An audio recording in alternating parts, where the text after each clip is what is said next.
નમસ્કાર મિત્રો, વિડીયોમાં તમારું સ્વાગત છે। તમે જોઈ શકો છો કે વરસાદ જે આવી ગયો અને મંડપ જે છે આખું ઉડી ગયું છે। આ ઘટના ક્યાં બની અને ક્યારે બની તમામ વસ્તુ આપણે જાણીશું। તે પહેલાં અમારી ચેનલ પર નવા હો તો ચેનલને સબસ્ક્રાઈબ કરી નાખજો। ગુજરાતમાં જે વરસાદનો જે આગાહી છે 10 તારીખ સુધી છે, એટલે કે 7 તારીખને લઈને 10 તારીખ સુધી જે આટલા જે દિવસ હશે ત્યાં વરસાદ દરેક જિલ્લામાં એટલે કે ગુજરાતની અંદર થવાનો છે। ત્યારે અત્યારે જે ગુજરાતની અંદર જે આ મહિનો આપણે જે માની લઈએ આ મહિનામાં જે ગુજરાતની અંદર સૌથી વધારે લગ્ન પ્રસંગ હોય છે, ત્યારે લગ્નમાં જે અચાનક આવા વાવાઝોડા ગાજવીજ સાથે વરસાદ આવી જતો હોય ત્યારે ભારે નુકસાન સાથે મંડપ તેમજ અન્ય વસ્તુ પણ નુકસાન થતું હોય છે। જી હા મિત્રો, મોટી દુર્ઘટના સર્જાઈ છે। જી હા, વલસાડની અંદર એક લગ્ન પ્રસંગમાં જે વરસાદ વાવાઝોડું આવ્યું અને મંડપ જે છે એ આખું મતલબ ફાડી નાખ્યું ને ઉડાઈ લીધું છે, એ જેમ કે તમે વિડીયોની અંદર જોયું।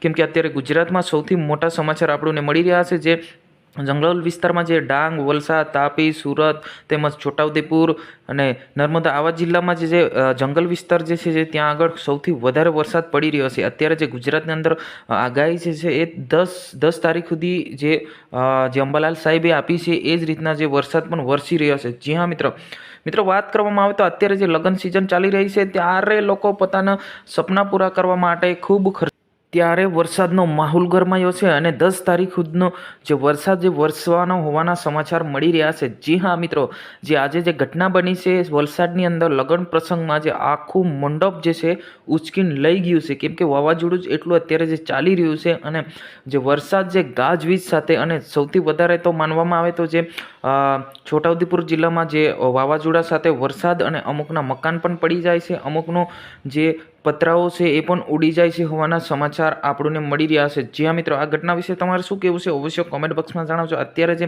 માનવામાં આવે તો ઉનાળો પણ આપણે કહી શકીએ રહેશે, પણ આ તો ભગવાનના હાથમાં છે, એ આપણા હાથમાં નથી, ગમે ત્યારે કંઈ બી કરી શકે છે। જી હા મિત્રો, જય હિન્દ, જય ભારત।